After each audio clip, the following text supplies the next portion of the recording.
Bono goes on Joe Rogan and shows really just how dumb celebrities are. When I was young, I cared what celebrities thought. I really did because I was a kid. I didn't know what was going on.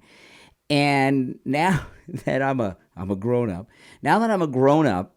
I know what all grown ups know, that celebrities are dumb. They're stupid people, with some rare exceptions like the great Clint Eastwood. And there's a handful of others. But for the most part, celebrities, at least the liberal ones, are stupid, uninformed people. And here's Bono over here trashing the great work that our greatest president, Donald Trump, has done, that the great, brilliant Elon Musk has done with Doge.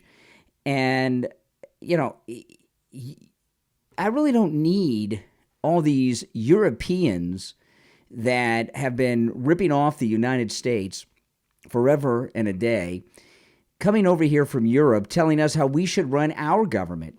Here you got Bono. I'm going to play a clip of him with Joe Rogan in just a moment, so stay tuned for that.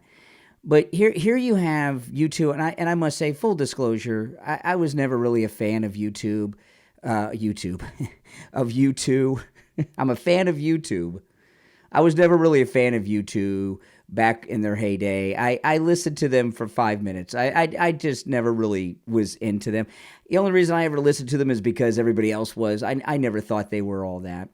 Did you? What did you guys think of YouTube? I'm talking about YouTube back when at their peak. And, he's been involved in American politics, though, since he's been famous. He used to do this thing when George H.W. Bush was president. Bush 41, Bush 1, the father. When George H.W. Bush was president and U2 was on tour, Bono used to do this thing every night in concert. He would call the White House and ask to speak to President Bush. And he made this big production out of it. Because he was on stage and they were doing big arena shows, U2, he had this massive, what looked like a television remote control, but it was like huge. And they had a big screen behind him, and he would push the button, and he would really do a lot of big body motions because he was, acting on stage, Bono. And they would call George Bush every night. In fact, once President Bush even mentioned it on TV. He's like, "Oh yeah, Bono, he calls me every night." And of course, Bush didn't take his calls, but I bet you George W. Bush will take his calls. So, here you got Bono from Ireland, and, their fame came, maybe I'm wrong about this, but you guys can, I'm talking about when U2 first hit the scene and became superstars. There was a lot of turmoil going on, right, between the, in Northern Ireland. All that stuff was still going on in Northern Ireland and everything. And they had music about it. They were commenting on it. And I think they became super famous because of that, more so than the quality of their music, because I find U2 to be mainly noise, okay? I'm just not a U2 fan, never have. So you got this guy over here who's commenting on and criticizing American politics and the way this country is being run.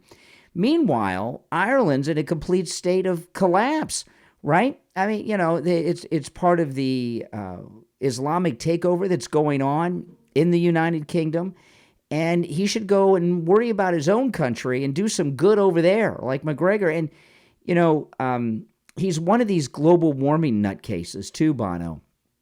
And he started getting involved in the global warming con back when Al Gore was doing the carbon credits. Do you guys remember carbon credits? If you don't, I'll tell you what they are real quick. You may be familiar with something that they used to do in the Catholic Church, like in the Middle Ages, the selling of indulgences.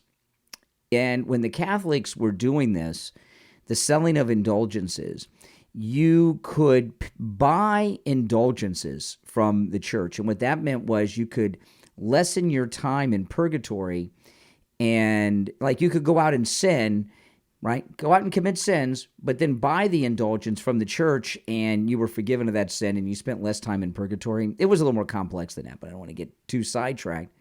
And it even got to the point with the church where you could buy indulgences for your relatives that had already died and were suffering in purgatory to get them out of purgatory sooner, even though they're already there. And the carbon credit scam that Al Gore started was very similar to that, okay? And I don't even know if they still do carbon credits. I imagine they do. I haven't heard about them in a long time. But what carbon credits are this, right? You could be one of these celebrities like Bono or any of them, right, who fly around in private jets, and you can, whine about the planet and everything. But, like AOC and Bernie Sanders are on this, talking about climate change at these speeches that they fly to on private jets. They don't even jet pool.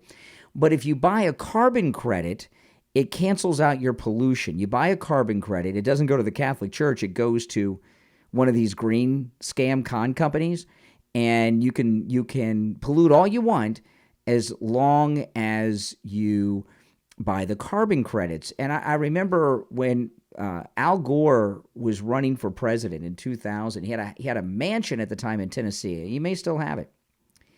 And at the time, keep in mind, this was 2000.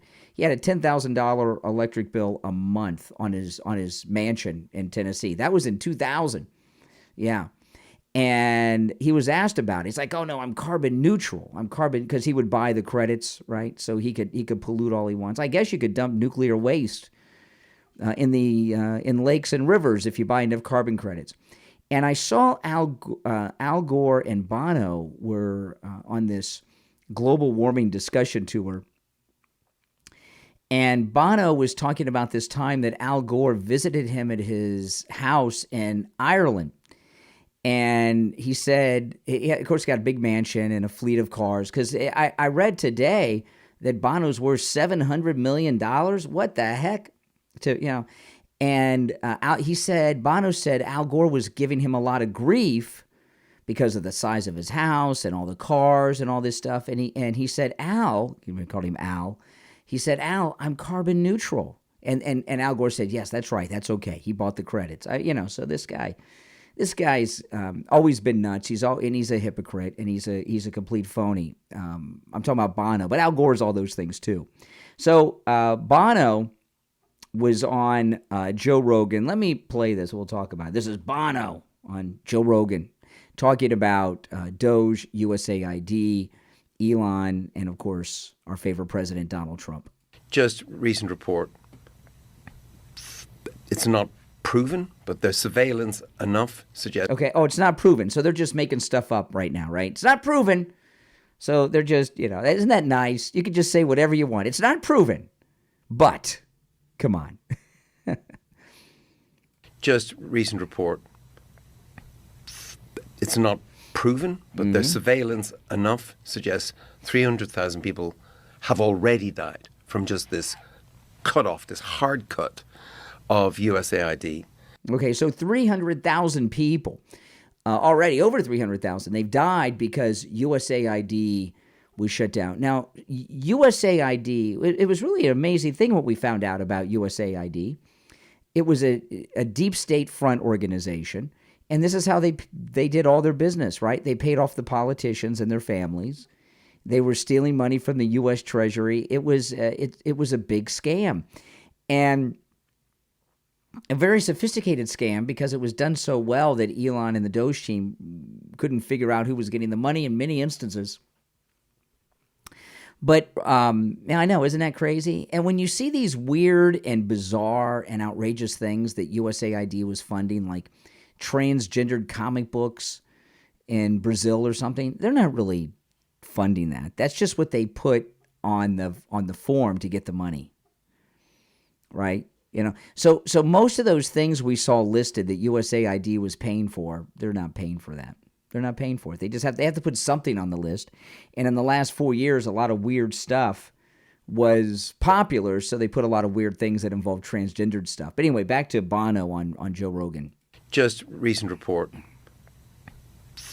It's not proven, but there's surveillance enough suggests 300,000 people have already died from just this cutoff, this hard cut of USAID.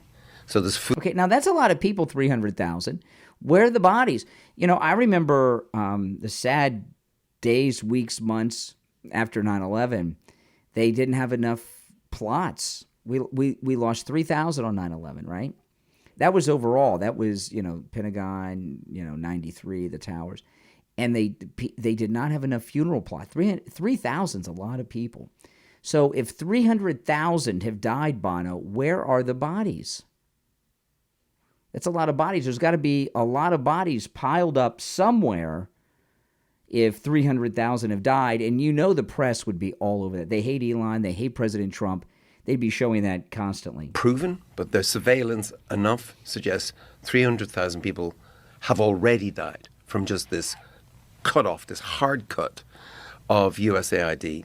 So there's food rotting in boats, in warehouses. There is this will fuck you off. This will not, you will not be happy. No American will. But there is, I think it's 50,000 tons of food that are stored in. Now keep in mind, he said none of this is provable, so he's just saying stuff now, right? He's like imagining things. Djibouti, South Africa, Dubai, and wait for it, Houston, Texas. Oh my goodness. Oh my God, Houston, Texas. Uh-oh. And that is rotting rather than going to Gaza, rather than going to Sudan, because the people who know the codes or for the warehouse are fired. They're gone. Well, can't they tear the door down or bust the locks? And if what's being reported this weekend is true, that Bono is worth $700 million, can he spend a little bit of money to get somebody over there to open the doors up so they can get that food to all the Gazians that's stored up in Houston? Or how about get the rockers back together and do another song, right? We had USA for Africa in the United States. What did they have? What did they have in England? What was that when they had Band-Aid? Maybe you can get Band-Aid back together. Was he part of Band-Aid? I bet he was. Get Band-Aid back together in the UK, and let's break through these combination locks, and let's find some film crews to take some iPhones and go film these 300,000 dead bodies that are dead because of Elon and President Trump that you're talking about, Bono. Or for the warehouse, are fired. They're gone. And so this, I don't know. There you go. What do you think? You don't know. What is that? That's. Yeah, I'll tell you what. I think it's all lies. It's crap that you made up. Okay, that's what I think. And you began by saying none of it's provable. So why are you polluting the public airwaves, online here with things that aren't proven and making what he's accusing President Trump and Elon Musk of murdering 300,000 people. Of course, they're not going to show us the 300,000 people. They're not going to show us the rotting food in these warehouses, or even a warehouse that they can't get into because the person's been fired with the combination. And this person that's been fired that has the combination, don't they have some moral obligation to give that combination to these hungry people? Bono, that's what I think. I think you're a jerk too, highly overrated. I think you can't sing. I think U2 sucks. And I'm trying to figure out why you're worth $700 million. Not America, is it? Well, they're throwing the baby out with the bathwater. Right. This is the problem. The problem is, for sure, there have been a lot of organizations that do tremendous good all throughout the world. Also, for sure, it was a money laundering operation. For sure, there was no oversight. For sure, billions of dollars are missing. In fact, trillions that are unaccounted for, that were sent off into various, they don't even know where because there's no receipts. The way Elon Musk described it, he said if any of this was done by a public company, the company would be delisted and the executives would be in prison. But in the United States, this is standard. When Biden left office, when it was clear that Trump won, in the 73 days, they spent $93 billion from the Department of Energy on just radical loans, just throwing money into places. Right. And there's no oversight, no receipts. Like the whole thing is, there's a lot of fraud, a lot of money laundering. Yeah. Just recently. Yeah, there you go, Bono. Well, at least, Joe Rogan was nice to him. He didn't really go after him too hard. But at least he put some things in context a little bit there, Joe Rogan. So I'll give Rogan credit. And he knows Bono's full of it, but I guess he doesn't want to humiliate this this mental midget who goes by the name Bono.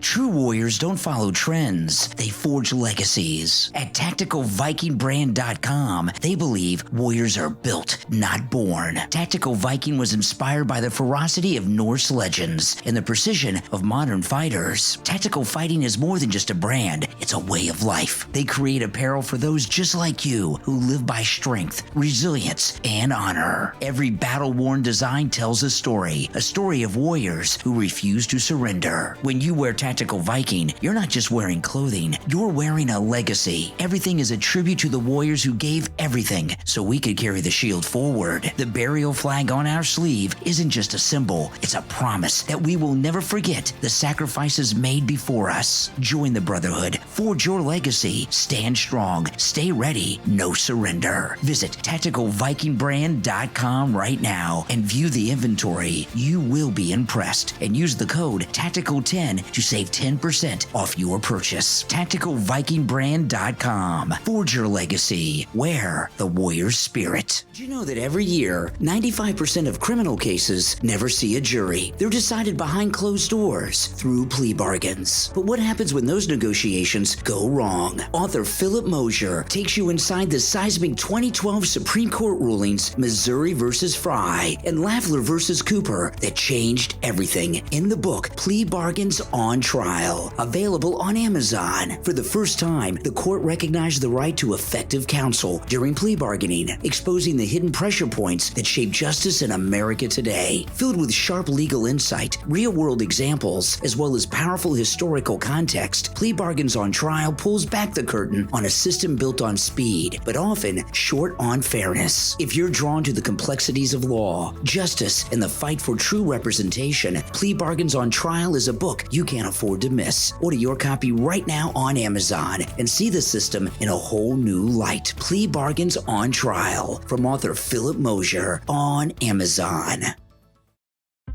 If you're in business, you know that first impressions are crucial. Your business deserves a website that stands out. With nearly 20 years of experience, ProWeaver is your trusted partner for professional custom design websites that are built to elevate your brand. ProWeaver doesn't use generic templates, just fully responsive, user-friendly custom websites that are tailored to you and the needs of your business. And the best part, ProWeaver delivers in just 3 to 5 days. That's lightning speed compared to competitors who take weeks. ProWeaver handles everything for you. Logo design to e-commerce solutions, SEO, and social media setup. They'll help you launch, grow, and dominate online, all at an affordable price. Don't wait. Get your custom website right now. Visit ProWeaver.com or call them directly toll-free 877-216-0852. 877-216-0852. ProWeaver.com. Affordable, dependable, fast.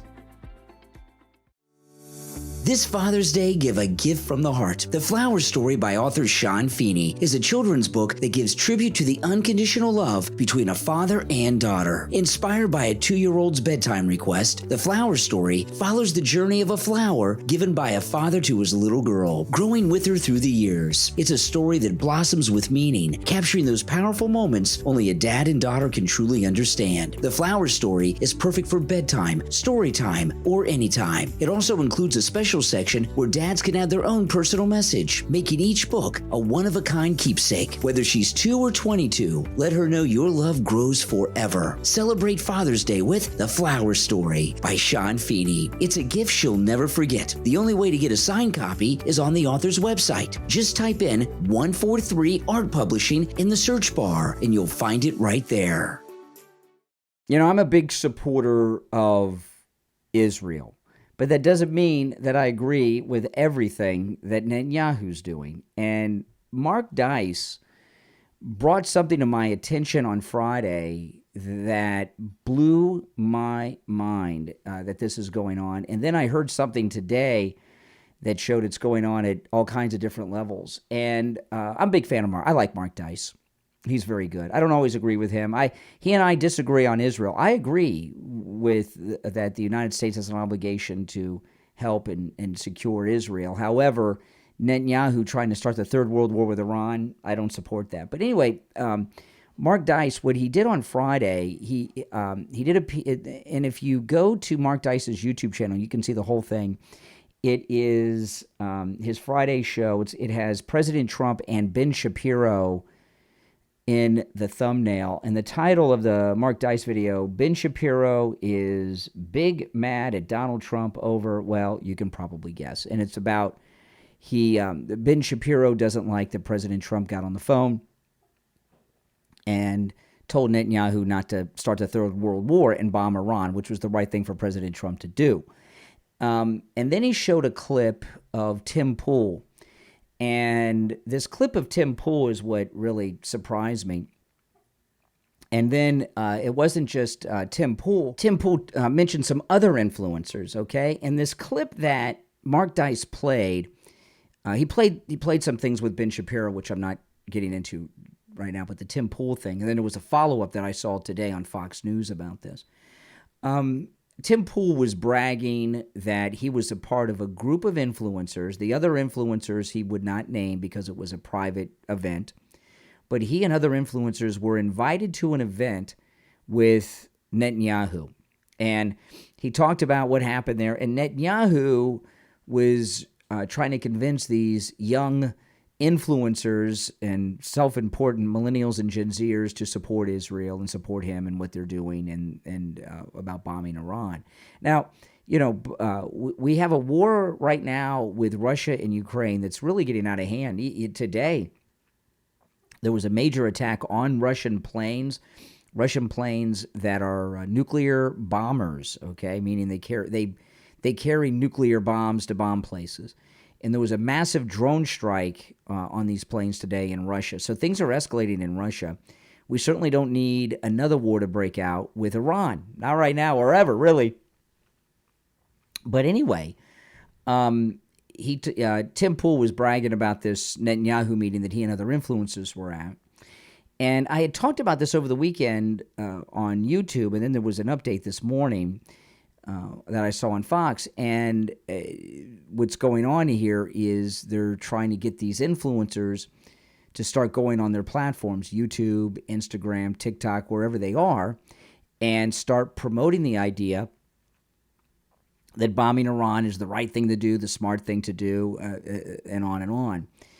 And today I heard Netanyahu's wife on Fox News this morning, on Fox and Friends this morning.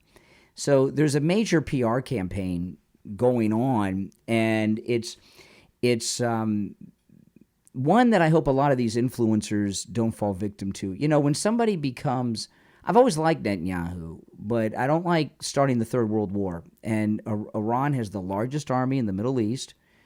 It's just under 1 million-man army. Plus, they control a global terrorist network that's scattered throughout the world, okay, that they could unleash on the world if they gave an order, right? So, so supporting Israel doesn't mean you got to support everything Netanyahu says that should be done. But you want to keep your eye open with influencers. If all of a sudden, and this thing with Tim Pool woke me up to this, you've got to keep your eye on these influencers to see if any of them start telling you that we should allow Israel or the United States should bomb these nuclear sites in Iran. Now, I've been hearing that they're a week or 2 weeks away or a month away from a nuclear weapon in Iran since George W. Bush was president. If they do develop one, Trump will stop them. There's no getting around that. But now's not the time. So keep your eye on these influencers. If all of a sudden they start talking about bombing Iran, that means Netanyahu got to them, and they might have been in that meeting. And we don't know who the other influencers were other than Tim Pool because he talked about it, but he wouldn't say the other names. But it was a very good video Mark Dice did. Again, it's the one Ben Shapiro and President Trump in the thumbnail. And on the thumbnail, it says, Ben Big Mad, which I don't know what that is. It just seems like a strange sentence. It must reference something in the drama between these guys that I don't know about, because Mark Dice does not like Ben Shapiro, which I totally get. I don't like Ben Shapiro either. Ben Big Mad. That's what it says on the thumbnail. Ben Big Mad. So check that out with Mark Dice, but really keep your eye on these influencers to see what they're doing, because I'm expecting any day to start seeing a big turn with some of them when it comes to that. And a lot of these influencers, they're too young to remember the buildup and everything that went in to the lies of the WMDs with Iraq. And they could have avoided a ground war in Afghanistan. They didn't, but so we had 20 years of war in the Middle East, and they told us the war was going to last 3 weeks. It was going to last a month. It'd last 2 months, and then if the surge, then it'll all be over. It went on for 20 years. In Afghanistan and Iraq, well, that got pretty out of control too, didn't it? So no, I remember all that clearly, and that's why you don't want to start a war with Iran. It would be devastating. It would be a big mistake, and it would be another 20-year war. And you know what? A lot of people in this government and the military-industrial complex, the media, all these people, that's what it is that they want. And these influencers, Netanyahu's been prime minister on and off since Clinton was in office, right? I don't know how many times he's been prime minister now, but he's been prime minister off and on for years and years and years. And, you don't become prime minister over and over again if you're not good at manipulating people and making a case and selling yourself. So I have no doubt in my mind that Netanyahu was able to convince some of these influencers that starting the Third World War is the right thing to do. And, of course, it is not. Now, President Trump has a very interesting strategy going on. Let me play this. This is Stephanopoulos on the Sunday Show this week with George Stephanopoulos. Good morning and welcome to This Week. The scale is staggering. President Trump and his family are making hundreds of millions, potentially billions of dollars, as Trump and his administration take official actions that benefit contributors and investors. Just this week, we learned of pardons to tax cheats, including a man whose pardon was granted weeks after his mother attended a $1 million head fundraiser with the president. The Trump Media and Technology Group raised nearly $2.5 billion from 50 institutional investors whose identities have not been disclosed. The SEC dropped its lawsuit against the cryptocurrency firm Binance days after Binance began listing the cryptocurrency launched by World Liberty Financial, the crypto firm started by Trump's family. This unprecedented money making by a sitting president and his family, summarized by critics like The Atlantic's David Frum. Nothing like this has been attempted or even imagined in the history of the American presidency, he writes. Throw away the history books, discard feeble comparisons to scandals of the past. There is no analogy with any previous action by any past president. The brazenness of the self-enrichment resembles nothing seen in any earlier White House. This is American corruption on the scale of a post-Soviet republic or a post-colonial African dictatorship. Okay. I'll agree with Frum on one thing. Yeah, we've never seen this before because we've never had a president of the United States that was an active businessman, right? And the Trump organization is still in place, and his kids work for it, and they make deals. And of course, a lot of people want to make deals with him because their dad's the president of the United States. So we get all that. And that's different than we are accustomed to. However, there's nothing wrong going on there. Now, so far as the pardons, I'll say a couple things about these pardons. First, we know Trump's actually signing them because we see him do them on television with these Oval Office signings that he does. So part of the purpose of these pardons is he wants people to see him actually signing the pardons with a real pen, with his hand, not some auto pen because of these Biden pardons. But one of the things he's doing that's almost unheard of is he's doing pardons just whenever. Usually pardons, especially controversial pardons, are done on the last night that someone's president so that there's no real controversy. They're out of office the next day at noon, and people are all focused on the new president, and they're not even looking at their pardons for the most part. Looking at the Biden pardons, because of the auto pen, there's a scandal, and the last time somebody talked about post-presidential pardons was when Clinton left office. He had some very sketchy pardons too, right, Mark Rich? and some others. But I give Trump credit for doing these pardons while he's in office, just very openly. I think that's pretty amazing. And whether or not the people are guilty or not, I mean, some of them are, some of them, but maybe they get too much time. Maybe the president feels sorry for them. I don't know, but I do know this. Unlike Bill Clinton and unlike these other presidents that have been involved in things, we know that President Trump didn't make money off of pardons. You know, the scandal with President Clinton was that they were selling pardons. It was never proven, but it was suspected, and there was evidence through the form of donations and such. Okay, so there was a scandal there. With Biden, there's a scandal with the pardons because he didn't even know people were being pardoned, so they were illegally using the auto pen to do it. And a lot of people, including Jack Posobiec, believe that Hunter Biden may have signed his own pardon. So there's scandal there. With President Trump, usually people that get pardons are guilty of what they're in prison for because most people that are convicted are guilty. So most people pardoned by all presidents are guilty. Remember those Puerto Rican terrorists that Bill Clinton pardoned? Now with President Trump, I don't remember presidents signing pardons. Not maybe a random one here and there, but not a bunch of pardons right at the beginning of their term like he's doing. It's unheard of. You got to give him credit for that. It's not about guilt or innocence. It's about what's the sketchiness behind the pardons. And there's certainly not anything sketchy where the Trump family made money off of these pardons. I'm sitting here in the studio with one of my pillows. Well, actually, this my pillow is my wife's my pillow. Okay, this is the one my wife slept on last night. And we were taking the sheets and everything off the bed to do laundry. And we washed the MyPillows because, you know, the MyPillows are completely washable and dryable. And this one actually is my wife's favorite of the MyPillows. This is the premium MyPillow, which is covered with Giza cotton, that 100% Giza cotton, which is it's an upscale MyPillow, and it has the piping around the side. And the width of the piping actually tells you how much fill there is inside. And this one is firm. And the patented fill that Mike Lindell invented is absolutely amazing. And what that patented fill does is it stops your head and neck from turning at night. Once you're in position and you go to sleep, you stay in that position. You know, with other pillows, you toss and turn at night. Every time you do that, even when you don't remember it, you wake up out of REM sleep.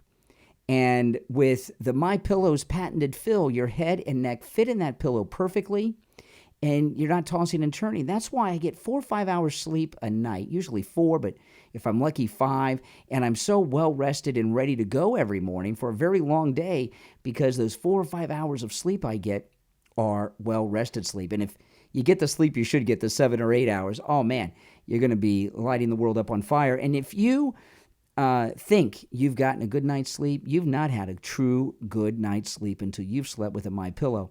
Now, the MyPillow, the premium pillow with the Giza cotton that I'm holding in my arms right now, the queen size is just $19.98 with our promo code Kane at checkout, and the regular price on that is $69.98. So it's a huge discount. You can also get it in the king size, which is $24.98. That's usually $79.98. So great deals with our promo code Kane at checkout, Kane. Don't forget to use our promo code Kane at checkout, Kane. And, of course, you can use our promo code Kane, Kane, at checkout on all the specials at MyPillow.com. But I love these MyPillows. I have all the MyPillow products you hear me talk about. The premium MyPillow that's made with the Giza cotton on the outside. This will change your life. Order yours today. Promo code Kane, Kane, at MyPillow.com. A lot of people have been giving me grief about my Trump 2028 hat. And, you know, out of all of my Trump hats, the Trump 2028 hat I wear more than any of my other hats. And the reason I wear it is because it's so triggering to people. I mean, they're just so upset about it. I mean, I would like President Trump to be the president in 28 and 32 and for life. And even some MAGA people, I don't know if they're really MAGA, but some conservatives have been giving me grief about it too. And someone said to me the other day, and I've heard this from others, well, President Trump has said he's not running. Well, if you go to Trump's official store, which is trumpstore.com, and this is not a paid ad or anything, by the way, for the Trump store. Although if the Trump store would like to advertise on the podcast, get in touch with me, because I'd be happy to I'd be honored to advertise the Trump store. But the Trump 2028 hat that I'm wearing, I bought. Well, my wife bought it for me for my birthday from the official Trump store. So this talk about, well, he said he's not running. President Trump's actually selling the Trump 2028 hats, okay? And if you go to the store, and my wife got me 2 hats from there recently. She got me a Gulf of America hat and the Trump 2028 hat. And let me pull it up, because I'm going to pull it up. If you're watching online, you can see it. It says Trump 2028. And it's $50. So the Trump hats, because they're made in the USA and all the Trump hats are high quality. But those of you who say, well, Trump said he's not running, you're out of your mind. President Trump is selling the Trump 2028 hats. In fact, when my wife Kathy first ordered it for me, they were sold out and they were on back order. Okay, so he's selling the hats. So don't believe everything you hear about him not running again. And there's another hat I just saw that I'd like to have. There's a red Gulf of America. I have a Gulf of America hat, which is really nice. But they have a red hat that has Gulf of America instead of saying, Make America Great Again or Trump 2028. But Trump's selling the hats. So why is he selling the hats? What does that mean? Okay, so the big, beautiful bill's being discussed. And on the Sunday shows, Kristen Welker, she has Speaker MAGA Mike Johnson on. This is the first of a number of steps. This is a key point. This is not the only reconciliation bill. We're going to have a second budget reconciliation bill that follows after this, and we're beginning next week the appropriations process, which is the spending bills for government. And you're going to see a lot of the DOGE cuts and a lot of this new fiscal restraint reflected in what Congress does next. So, see there? So, the big, beautiful bill, they're complaining it's so big, and then they're saying, well, these things aren't in it. And Mike Johnson said what Marjorie Taylor Greene said the other day, and what President Trump said over the weekend, that there's another bill coming, and other bills in the future are going to have the DOGE cuts, and they're going to make law executive orders of the president. Stay tuned. This is not the end-all, be-all. I tell my friends, my fellow fiscal hawks, we've got to get our fiscal house in order, and this is an incredibly and historic first start. Mr. Speaker, if the big, beautiful bill does add to the debt, will President Trump own that? It's not going to add to the debt, but I can tell you that President Trump is laser focused on 2 primary things: delivering. See that, remember President Trump said the other day, these reporters, they don't ask questions, they make statements, right? And that, that's exactly what she did there. On his campaign promises and the America First agenda, which is what a record number of 77 million voters, popular votes, requested and demanded and gave us a mandate to do. But he's also concerned, as I am, as Ron Johnson is, as Rand Paul is, as all of us are, about the nation's debt. And he and I talk about this frequently, and he is excited about changing that trajectory. That President Trump, I think, could be the most consequential president of the modern era because he has these opportunities to do these big things. The one big, beautiful bill is a big first step to provide. You hear those papers she's moving in the background? She's looking for some answers. She's like a telemarketer going back to the script, trying to find the answer to what the person on the phone said. She's trying to find something to respond to Mike Johnson with. Relief for the American people, to give everybody more take-home pay, more money in their pocket, and to change the trajectory of the country. And again, it's the first of a number of steps, and President Trump is committed to doing this. Mr. Speaker, the Joint Committee on Taxation, the committee... She found a response through all of her papers. Here she goes. Let's hear what it is. To doing this. Mr. Speaker, the Joint Committee on Taxation, the Committee for a Responsible Federal Budget, the Tax Foundation, the Penn-Wharton budget model all say this will add trillions of dollars to the deficit. Are you really telling the American people this will not add 1 penny to the debt and deficit? You can guarantee that? I am telling you, this is going to reduce the deficit. I mean, you cite some of these figures. Do you know what their economic growth projections are? The Committee for Responsible Budgeting, they're not even, I don't think they're assuming any economic growth. I mean, that's not realistic. A lot of these groups use what they call static scoring and not dynamic scoring. Dynamic scoring, in layman's terms, is reality. He's smart, We're going to isn't he? spur on tremendous economic growth here. And so you're going to have a higher job participation number in the economy. You're going to have higher wages. You're going to have more jobs provided. And in addition to that, the president's extraordinary policies are producing great things for the country. The tariff policy that was so controversial in the beginning is having an extraordinary effect on the U.S. economy. It's going to bring more jobs and billions of dollars of investment, trillions of dollars of investment back to the U.S. All these things are working in tandem. And I'm telling you, this, just wait. We'll have plenty of time for this to all shake out before the next election cycle, the mid-year for Congress, and everyone will see they're going to be doing a lot better for that. Oh, yeah, they just can't. The problem that the media have is they disagree with everything President Trump does, right? If every once in a while they would agree with him, okay, and not just go after him mindlessly on everything like they do, they would gain a little ground, right? If you're always disagreeing, you have no credibility. So much of what President Trump is doing are things that Democrats have been talking about, like as an example, ending these wars, right? The Democrats have been the give peace a party chants, the no tax on tips, right? That's another thing. Democrats have been talking about that for years. But now because Trump's doing it, it's bad, it's evil. Well, the Democrat Party, as we know, it's over. They really, truly are. I know they're doing all these things to try to regroup and everything.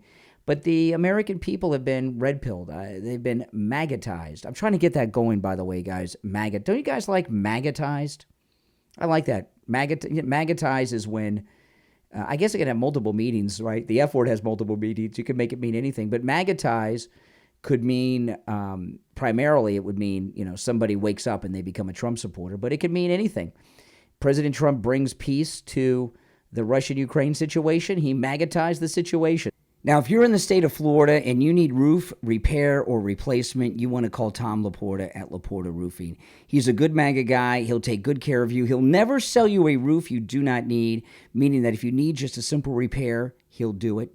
He covers the entire state of Florida, the East Coast, the West Coast, and everywhere in between. And did you know that Tom Laporta was voted one of the best general contractors and best roofers in all of South Florida? That is absolutely amazing. He's honest. He's knowledgeable. He's reliable, and he does incredible work. I've seen his work, not just on Steve Kane's house, but many of our listeners have told me about the great work that Tom Laporta has done for every type of structure. We actually had a listener that had a church roof.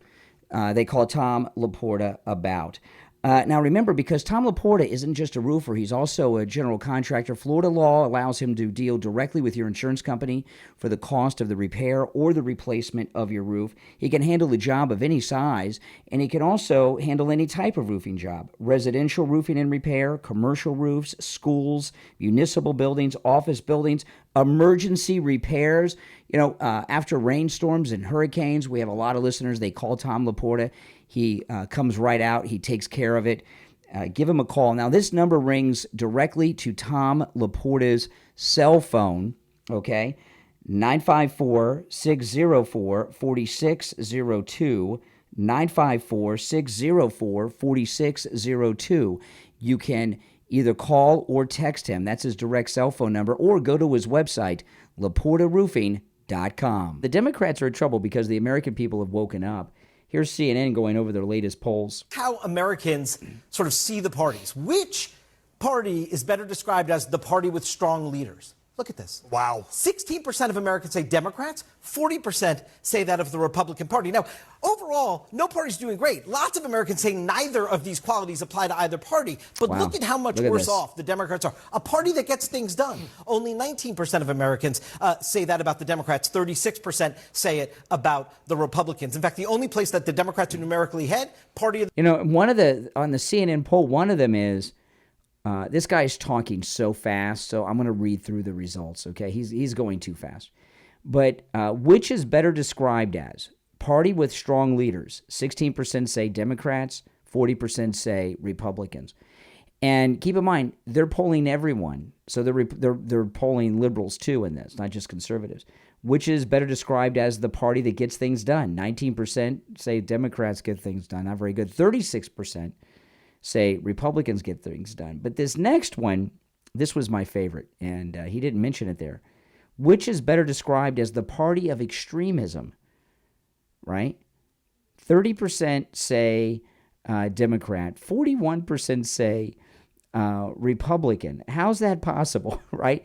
If the majority of the people are agreeing with Trump's doing, what does that mean by extremism? I don't think they mean extremism in a bad way. I think they mean extremism in a good way, that he is extremely America first. He's extremely pro-American. He's extreme in wanting to do away with tax on tips and overtime. You know what I mean? Like he's hardcore into his situation, which is better described as the party of change. 25% say Dems, 32% say Republicans, which is better described as the party of the middle class.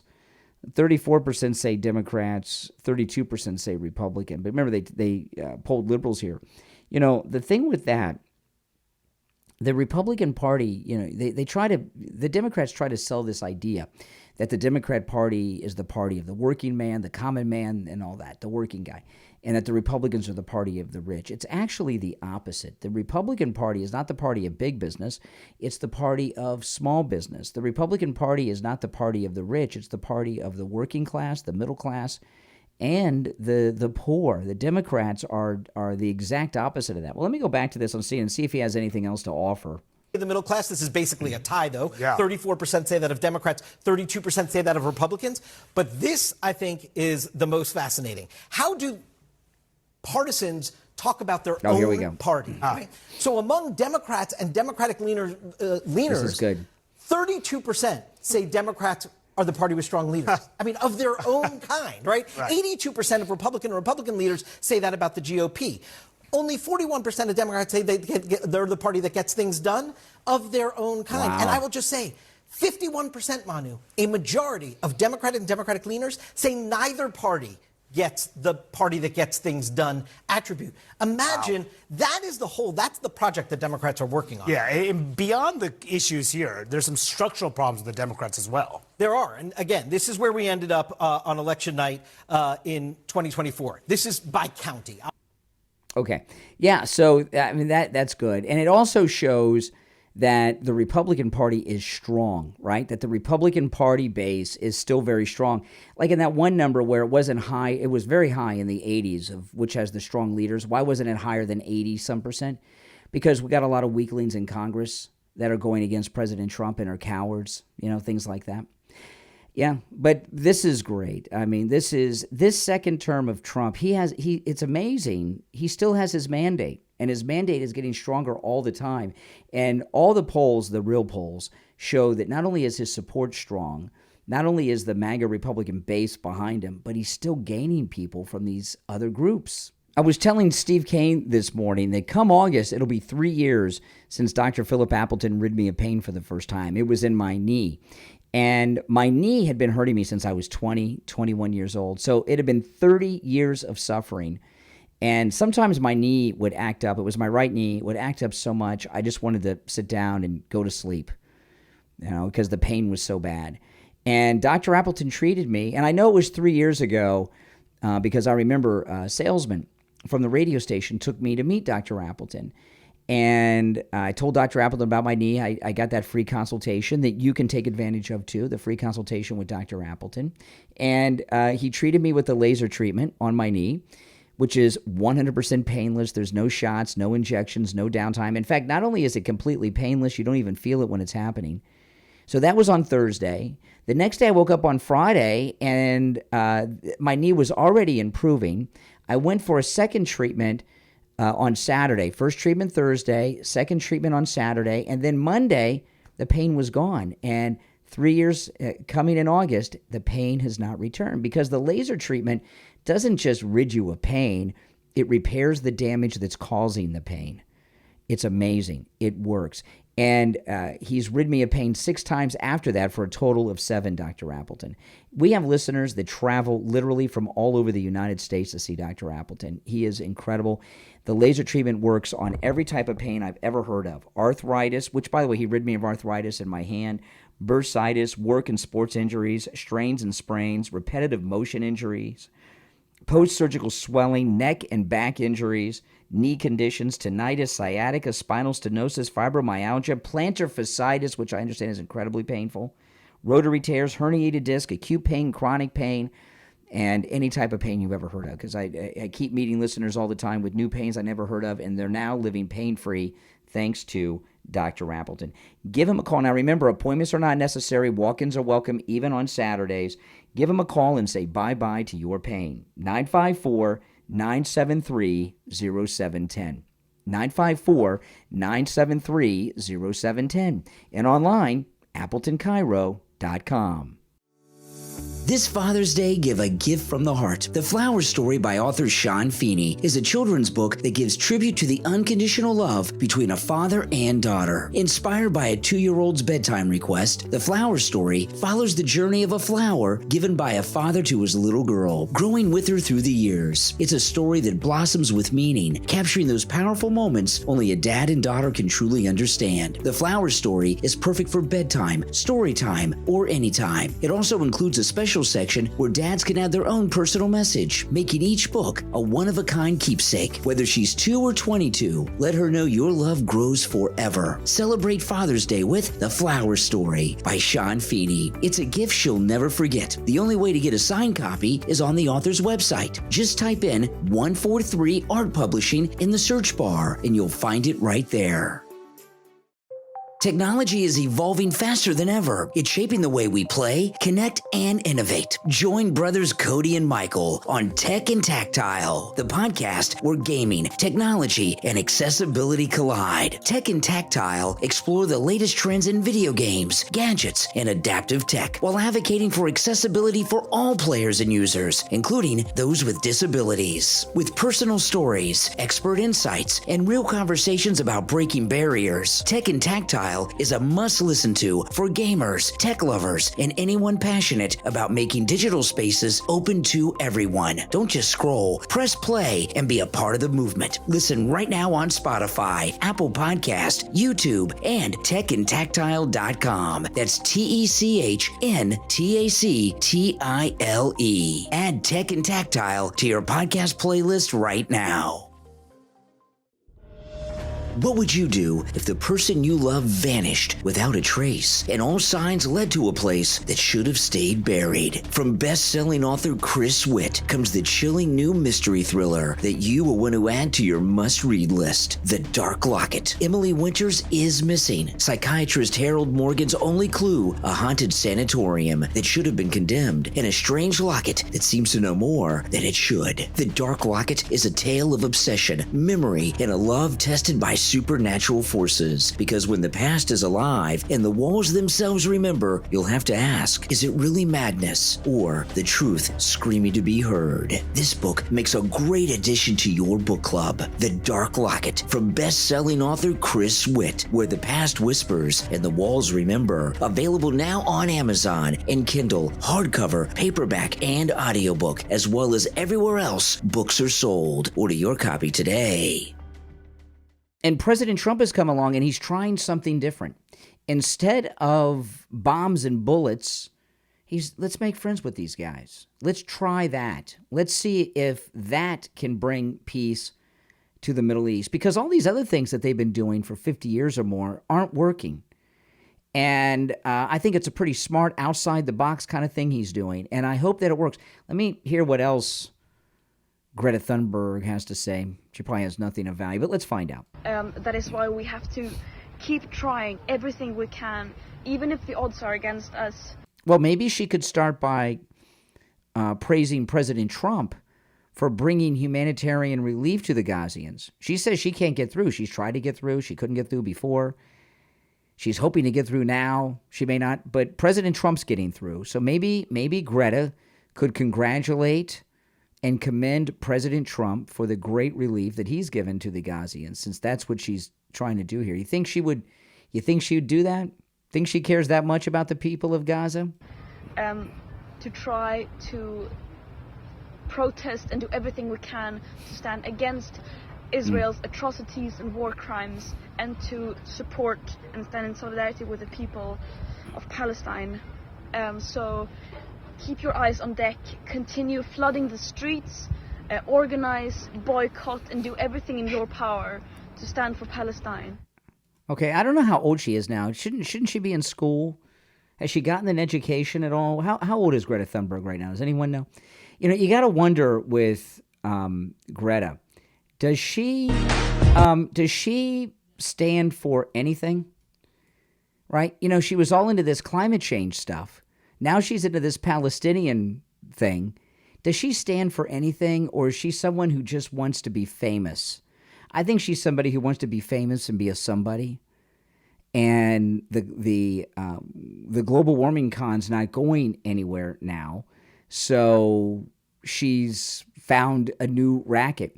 Now, the deportations are going on nationwide, and they're not getting a lot of press. Sometimes they do, but they're not. And there's a lot going on. And I've been telling you guys, I have noticed in my neighborhood, there's fewer lawn crews around. You know, in Florida, we have lawn crews that are just, you know, you go through a residential neighborhood in South Florida any time of the year, especially this time of year, because it's rainy season. It rains every day. It's hurricane season we're in. You can call it rainy season too. So the grass grows more. So you need, you know, and things. And sometimes in the past, in rainy season, on my street, there's 3 or 4 different lawn crews on the street cutting people's lawns, right? I mean, it's crazy. And I don't see that anymore. There's my guy and there's another guy. And I was getting nervous. My guy, the guy that is my lawn man, he, you know, mows the lawn, trims the trees and the shrubs and the bushes and does all my landscaping and all that. He's been with me for years, and he's an older guy. He had a heart attack a few years back, and so he's had a lot of health problems. He's got younger guys that work for him, but he goes out on the crew himself, and he's an American, and he does everything on the board. I mean, he pays the payroll taxes and everything, which a lot of these guys are under the table, not this guy. He comes usually every 2 weeks. During the rainy season, he comes more often, but, you know, every 10 days. But he had not been here in over 2 weeks. And I was getting worried about that he might have had a heart attack. And I told my wife, well, I said, we got to give him another 2 weeks because maybe he had a health issue. And he also does the lawn of my neighbor, lady next door to me, you know. But I said, if he doesn't come back, you know, if he's not able to, we're going to have a hard time finding someone because these lawn crews aren't around. And I remember this guy, when I hired him, he, you know, the thing with lawn crews is a lot of people want to get the cheapest. And I don't want the cheapest. I want the most reliable. I want someone that's going to come when they're supposed to come, because sometimes you hire lawn crews and they're very sketchy. They just disappear sometimes, you know. I mean, they just disappear. They got to find someone new. So, you know, and the way it used to work is like I had one lawn guy that I had for years, and then he turned out to be a crook. He ripped off one of my neighbors. One of my neighbors had a bunch of landscaping done, and they made the mistake of paying him in advance for everything, and they never saw him again after they paid him in advance. So he disappeared. And, you know, and so when I lost him, I just waited for people on the street to get their lawns mowed. I'd go up to the guys. And I found this guy, and the first thing you do is, you know, hey, you know, I need my lawn taken care of, you know, how much? And he gave me a price, and I thought it was low. And he was apologizing that it was so high. He's like, yeah, I know. He says, it's hard, you know, because these other crews, they're all, everybody that works for them is illegal. It's all under the table. He says, I do everything above board, so I have to charge a little bit more. And it was still low. And I've done with this guy something I don't think I've ever done. I thought it was too low. I offered to pay him more than he quoted me. And I've bumped him up without him asking more than once since he's been doing my stuff, because, you know. But now I don't see all these crews of illegals anymore that I was seeing. And I don't know if it's that they're been deported, they're self-deporting, or if they're just in hiding. I don't know what it is that's going on. You hear these stories of Home Depot and Lowe's. I went to Home Depot this morning, and it was a ghost town. It was a ghost town. And I know it's the weekend, but the weekends, it's usually busy because people still get things done on the weekends. There's a Lowe's down the street. The Lowe's parking lot has been empty the last few weeks during every day of the week. I mean, really low. So there's less traffic in those places because of the illegals.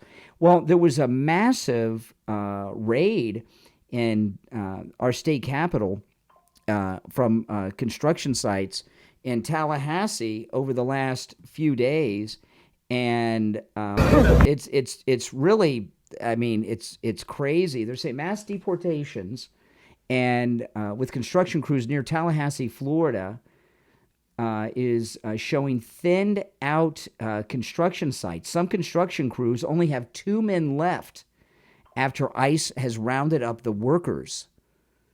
They only have 2 men left after they do roundups on some of these construction sites. And there's a lot of construction going on in Florida because we've had so much migration here the last 5-6 years. And there's videos of these. If you're watching on YouTube, I'm showing some of the video. There's video of these and these construction sites that they're doing these mass arrest ICE at these. The buildings are partially constructed. They've got like the outside of the buildings done, but the insides are still empty. They haven't even put the electrical in yet. So there's a bit of a crisis. Now people are saying what should happen to the companies that have been employing the illegals. I agree with, I think, what is the majority thought, that if a company knowingly is hiring illegals, they should be severely fined and maybe even have their licenses suspended. Although it's a little difficult because the people that are there legally, you don't want to cost them their jobs. But I'll tell you this, this talk about trade schools that's going on, when I don't know if they do this so much in high school, but when I was in high school, I graduated high school in 1989. So I was in high school from 85 to 89.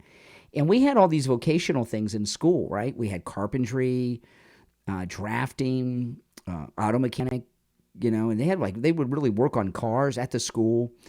And vocational schools, while they're still around, have kind of faded away.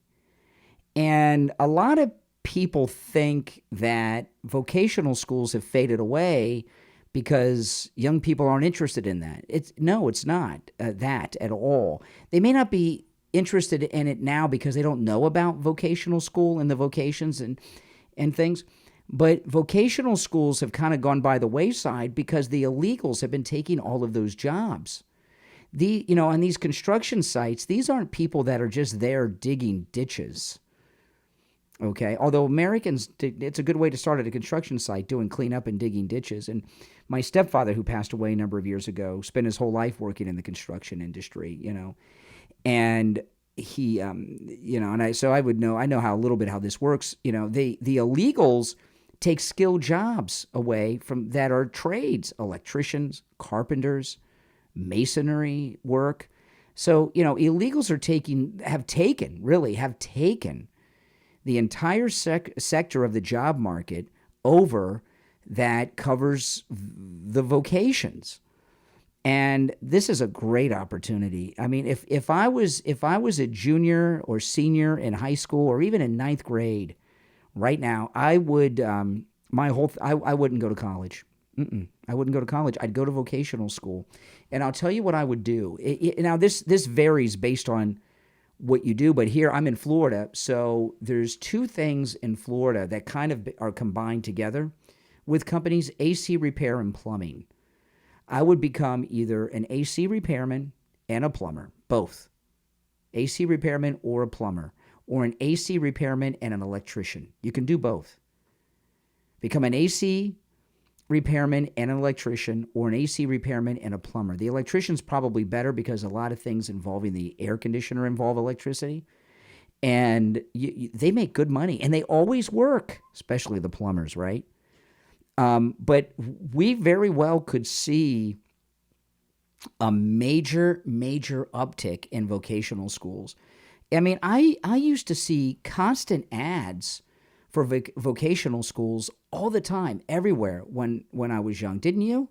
Yeah. And I, come to think of it, I hadn't thought about it really until the other day when President Trump and others were talking so much, Linda McMahon and others were talking about vocational schools. And then I realized, you know what? I haven't seen an ad for vocational school in a long time. And those are better things to go into than college. You know, most people, they go to college. There's exceptions, and I'm glad I went to college as an adult. Neither of my parents went to college, and so I was literally the first in my family to go to college, and I did as an adult. But I'll tell you something. My stepfather, who did not go to college, didn't go to a day of college, worked construction his whole life. He tutored me in my college math because he knew math. I didn't realize he was basically a mathematician. I had no idea because, you need to know the math for the construction site. And when I was in college in math, he looked at my book. He knew the answers without even using a pencil and paper. He could look at the equations and everything and know the answer just like that. I was amazed. And I bet you there's a lot of guys in the construction business that are like that. I was blown away by that. I had no idea. I just figured he hadn't gone to college. He didn't know complex math. Not only did he know it, I mean, he was like one of those NASA engineers when it came to math. It blew me away. But this is the time to get your kids and your grandkids to go to vocational school. And if you're around that age, go to vocational school and get into one of these professions because there's a huge gap in the job market right now. And, another thing about it is the illegals have brought down the wages in all the vocations as well. So another reason, it's not just that they're taking the jobs, they've pushed the wages down so much. A lot of people hadn't gone into them because they didn't pay as much. Wages for the vocations are going to start to go up now because they're going to have to stop paying under the table and they're going to have to be paying Americans. And there's such a misconception that the illegals take these jobs that Americans don't want to do or that Americans are too good for. That is not true. These construction site roundups are some of the most important illegal roundups they're doing. They're in many ways, they're equally as important as the criminals they're rounding up with the Trinde and the MS-13ers, the terrorist group, because the damage that they've done to the economy by taking these highly skilled construction jobs, I don't even know if you could measure. If you look at the construction worker population of the country, including the illegals, what percentage of that profession, the construction crews, what percentage of the workforce are illegals? I bet you it's a lot. And don't let anyone tell you it's unskilled labor. These are the plumbers, the electricians, and all the high-skilled labor. These guys know it all. They may not have the certificates of certification, but they know it from their home country, okay? Or they learned it from their dad and their granddaddy. Who knows? But this is these construction site deportations are so important and are going to give such a boom to the American economy, aren't they? Now, if you'd like to support the program, become a Patreon supporter. If you're a Patreon supporter, you have access to commercial-free editions of each and every podcast episode. And since I have upgraded the podcast to have a video version of the Brian Craig Show podcast, the audio version's still on all the podcast platforms, guys. But on YouTube and YouTube Music, I upload the video version.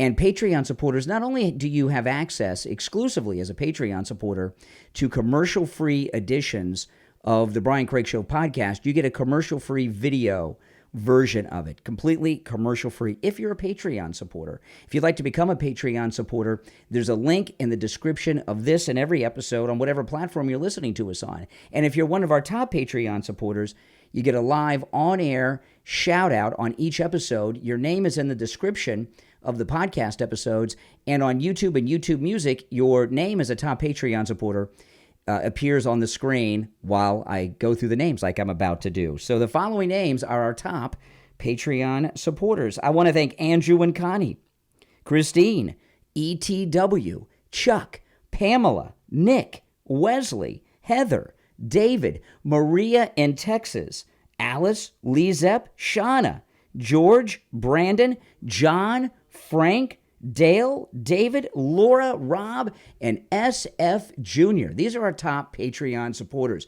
If you want your name on the screen and in the description, or you want to get those commercial-free editions of the podcast, go into the description of this episode. On whatever platform you're on, go to my Patreon page and become a Patreon supporter. My name's Brian Craig. This is where MAGA comes to talk. I'll talk to you next time.